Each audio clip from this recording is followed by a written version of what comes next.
Hello there, this is Heirs to the Kingdom channel, and today's lesson we're doing chapters 15 and 16 in the book of 2 Samuel. If you're new to this Bible study channel, going through the King James Bible, not skipping anything as Scripture's command. So if you would, like, subscribe, and share this content, and let's get started. So, last I left off, Absalom was upset because he was allowed to come back to the kingdom, but his dad never came to him. The king never came to him after the wrong he did. And then his friend Joab wouldn't come to him. So Absalom set Joab's food on fire, one of his fields on fire, to get Joab's attention. And says, go talk to my dad, because he can't approach him because, he's not allowed to go to the king, but he was allowed to come back to Israel. So we're already starting to notice the mentality of Absalom, quite selfish and vindictive. Somebody that would be a danger to others if he doesn't get his way, in a sense, if people don't answer him when he calls.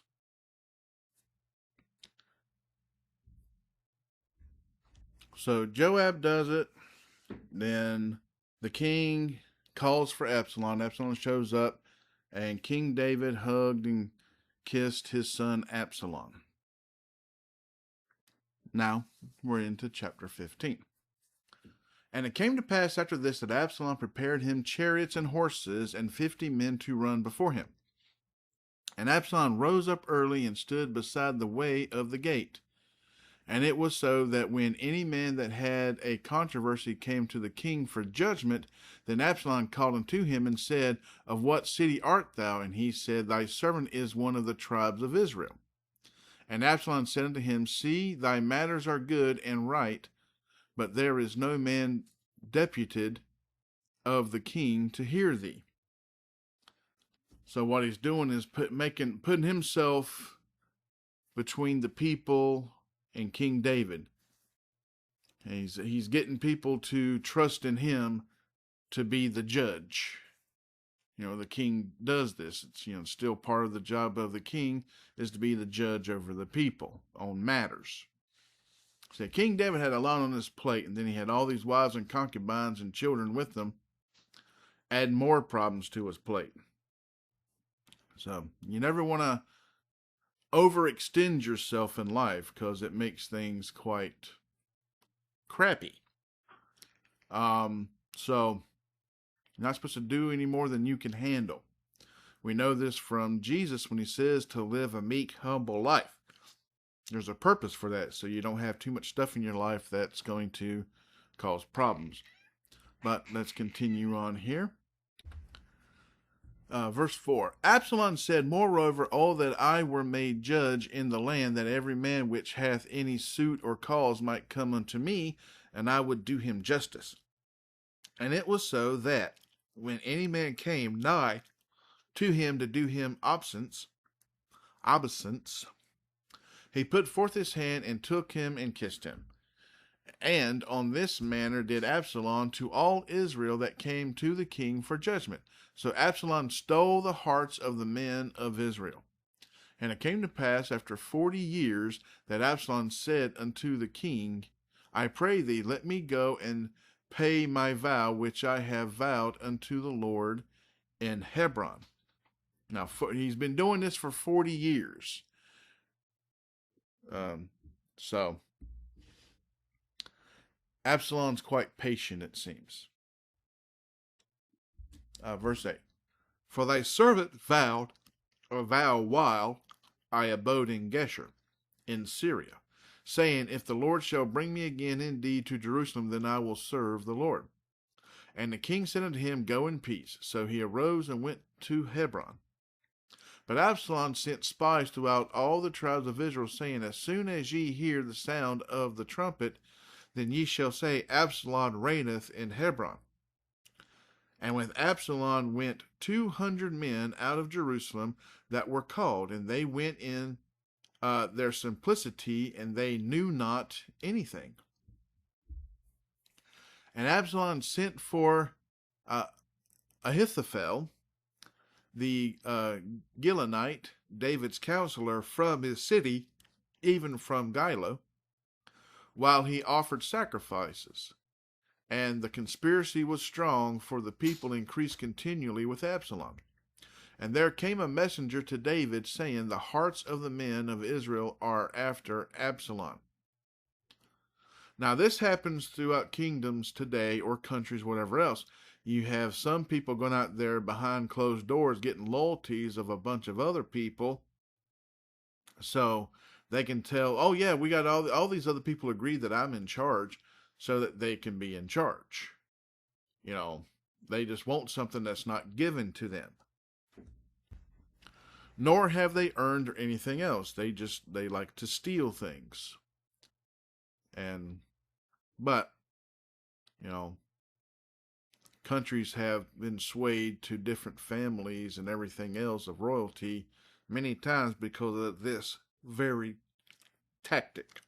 Let's continue on here, 14.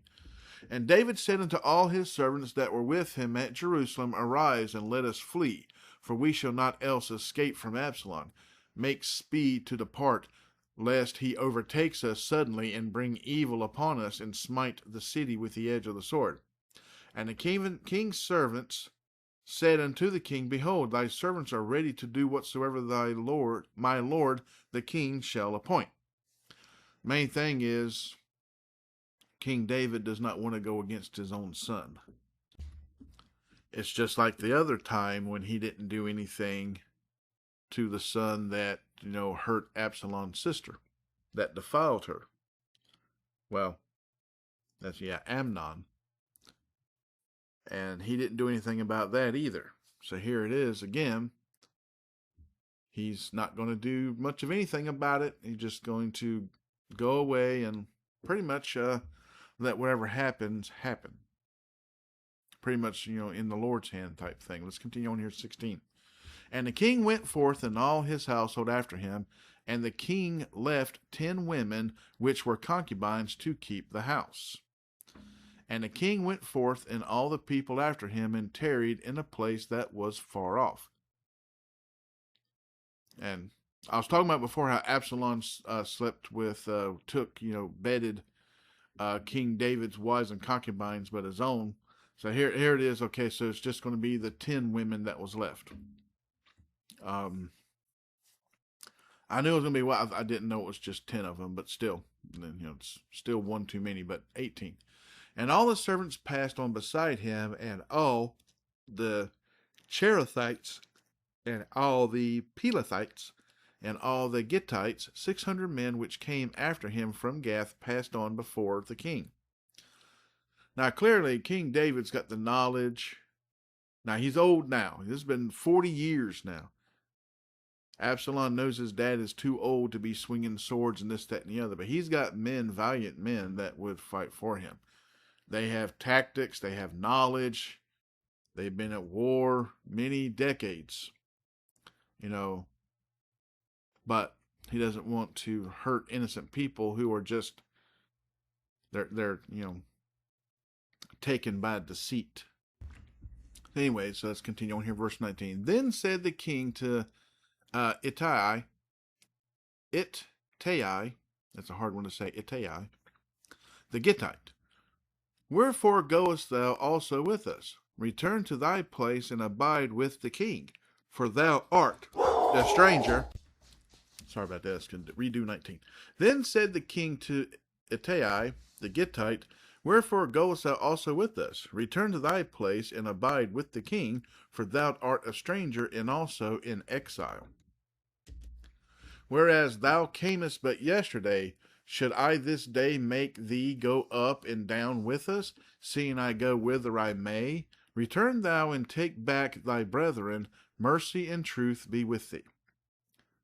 And Ittai answered the king and said, as the Lord liveth, and as my lord the king liveth, surely in what place my lord the king shall be, whether in death or life, even there also will thy servant be.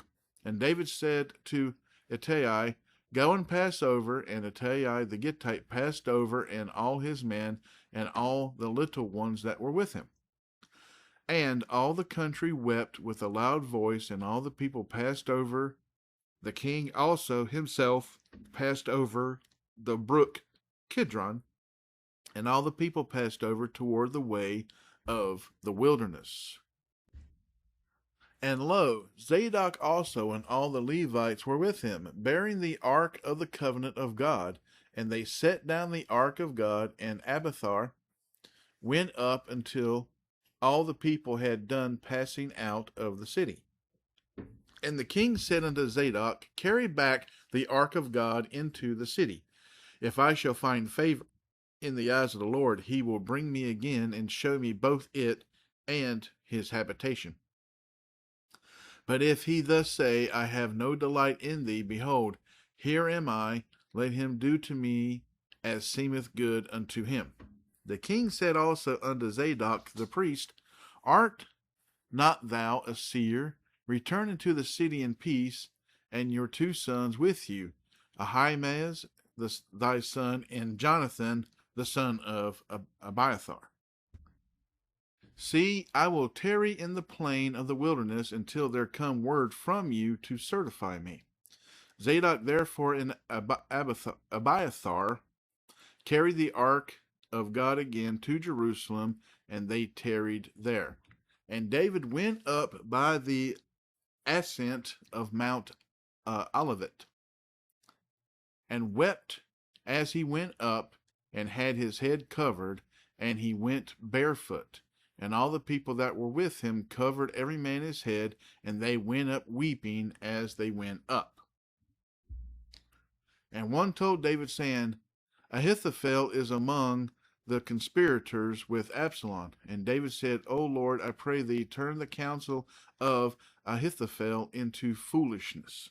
And it came to pass that when David was come to the top of the mount where he worshipped God, behold, Hushai the Archite came to meet him with his coat rent and earth upon his head. Unto whom David said, If thou passest on with me, then thou shalt be a burden unto me. But if thou return to the city and say unto Absalom, I will be thy servant, O king, as I have been thy father's servant hitherto, so will I now also be thy servant. Then mayest thou for me defeat the counsel of Ahithophel. So David sending someone back to be, eyes and ears and influence to help stop the madness. Let's continue on 35. And hast thou not there with thee Zadok and Abiathar the priest? Therefore it shall be that what things soever thou shalt hear out of the king's house, thou shalt tell it to Zadok and Abiathar the priest. Behold, they have there with them their 2 sons, Ahimaaz, Zadok's son, and Jonathan, Abiathar's son, and by them ye shall send unto me everything that ye can hear. So Hushai, David's friend, came into the city, and Absalom came into Jerusalem. Chapter 16. And when David was a little past the top of the hill, behold, Ziba, the servant of Mephibosheth, met him with a couple of asses saddled, and upon them 200 loaves of bread, and 100 bunches of raisins, and 100 of summer fruits, and a bottle of wine. And the king said unto Ziba, What meanest thou by these? And Ziba said, The asses be for the king's household to ride on, and the bread and summer fruit for the young men to eat, and the wine that such as be faint in the wilderness may drink. And the king said, And where is thy master's son? And Ziba said unto the king, Behold, he abideth at Jerusalem. For he said, Today shall the house of Israel restore me the kingdom of my father. Then said the king to Ziba, Behold, thine are all that pertained unto Mephibosheth. And Ziba said, I humbly beseech thee that I may find grace in thy sight, my lord, O king. So we're learning here that pretty much whoever the people say is the ruler is the ruler. Doesn't matter who you are or anything else. If the people choose not to follow you, they won't follow you. They'll follow someone else. And this is how God works. God says you can choose to follow me or not. Either way, God's king. Jesus is king. You know, you can choose to follow the king, or you can choose to follow the evil lord of the world. And that's pretty much the way it is. You know, if you follow the king, then you're greatly rewarded in the end.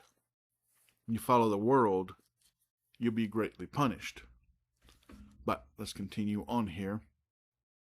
Where did I leave? Verse 5.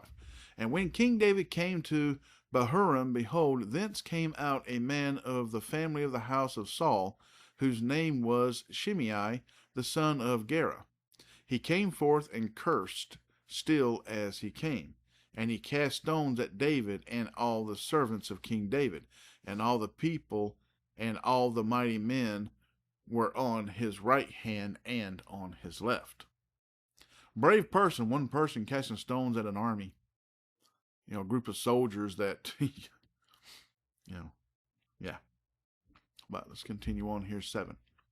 And thus said Shimei, when he cursed, come out, thou bloody man, and thou man of Belial. Now, Belial is a false god, a demon. I think it's Belial. Yeah, Belial,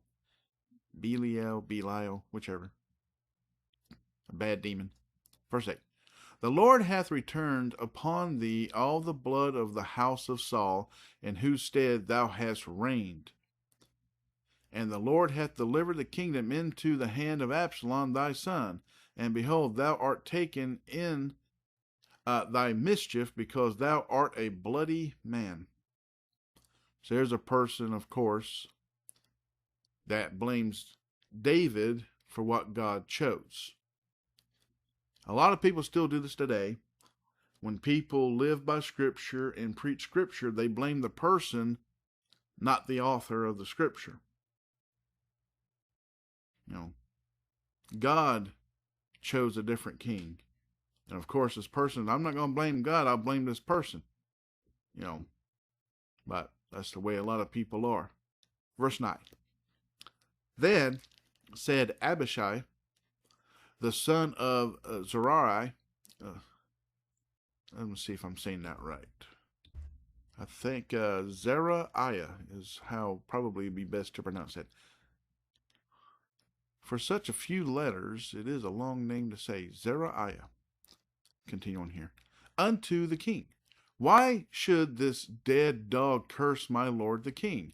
Let me go over, I pray thee, and take off his head. And the king said, what have I to do with you, ye sons of Zeruiah? So let him curse, because the Lord hath said unto him, curse David. Who shall then say, wherefore thou hast done so?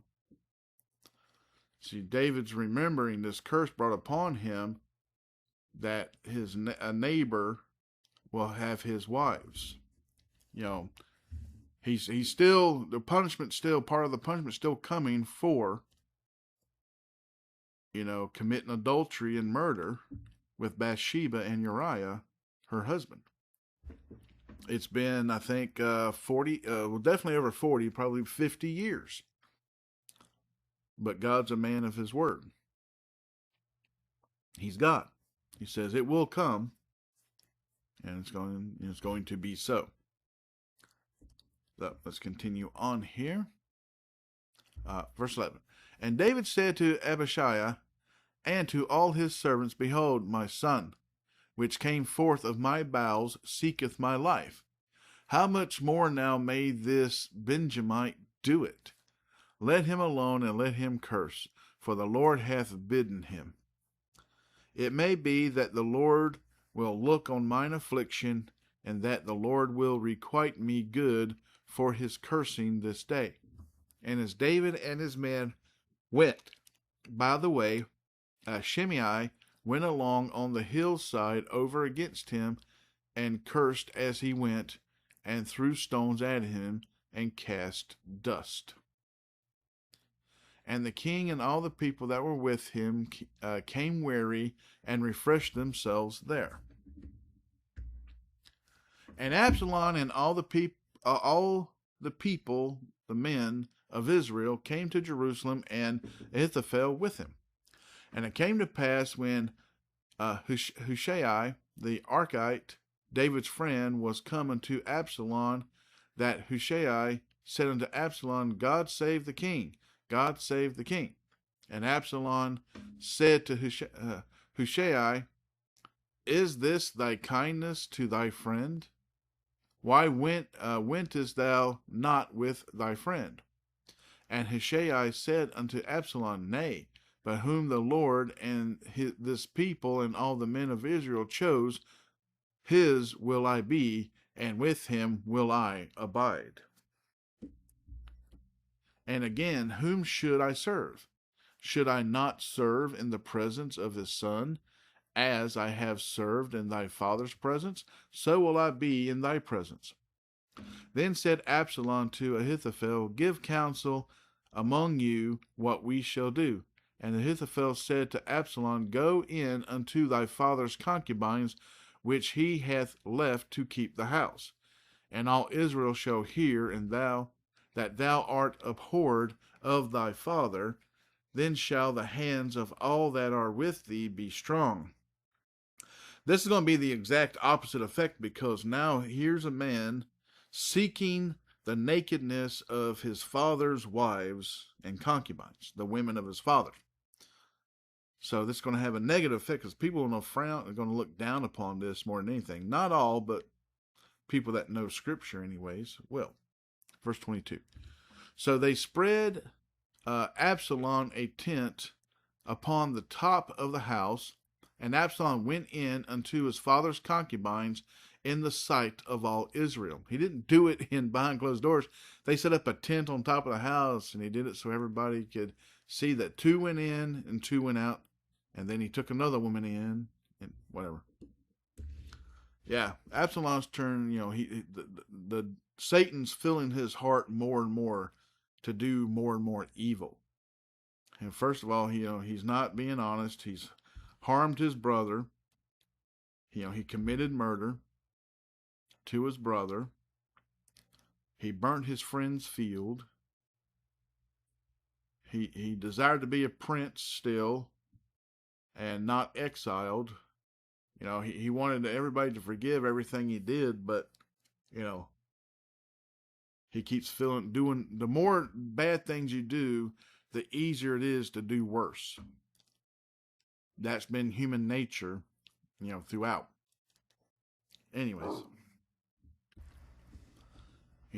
so his father David definitely is seeing what's coming and doesn't like it, because that means that, when death comes to Absalom, he will not be in heaven. He will not be with God, because he doesn't have God in him right now. He's not honoring his parents. Absalom's not honoring his parents or nothing. He's going against the 10 Commandments, against this, against that, all the teachings thereof. And also, he's a thief. He's stealing the kingdom. He's a hypocrite, a deceiver, manipulator, whatever, If you look at the picture here, this is how he dies. Absalom is. He's riding a horse after his dad. And all that hair he has, because he never cut his hair and he put it up in sticks, it gets hung up on a tree limb, and he has so much hair, it's thicker than rope. So it holds him up in the air. And 2 other men, I think it's 2 other men, come and stab him with a sword and kill him. But, yeah, just remember this picture later on. But last verse of this lesson today. 23. And the counsel of Ahithophel, which he counseled in those days, was as if a man had inquired of the oracle of God. So was all the counsel of Ahithophel, both with David and with Absalom. So David has his spies there, his loyal servants there, to keep tabs on everything that's going on, and that what may be happening. So, I said, King David is made wise by God. Absalom has made himself king, and the one thing he doesn't have is wisdom. He doesn't have loyalty, and he's not godly. So, you may get what you want for a short time being that way, but it won't last long. That's the end of the lesson today.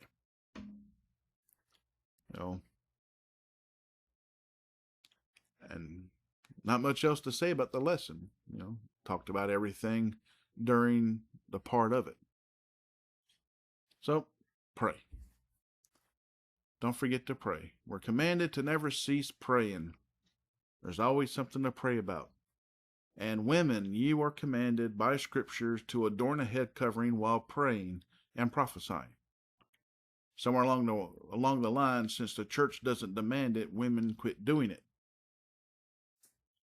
I don't know why women choose to disobey scripture and go to church. And I don't understand why churches allow it.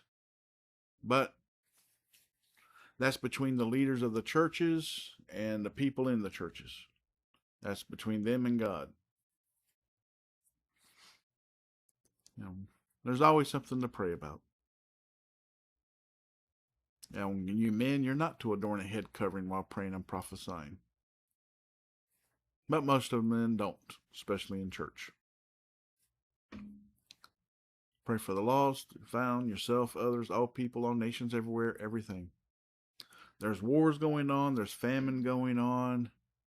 There's deceit. There's dictatorships going on. There's societies collapsing, theft, murder, so on. There's always something going on somewhere. Always something to pray about. And never forget to give God all the praise, glory, and worship and thanks in everything. The good, the bad, the ugly, and the indifferent. I'm going to go ahead and end this lesson here. So, until next time, God bless, good day, and goodbye.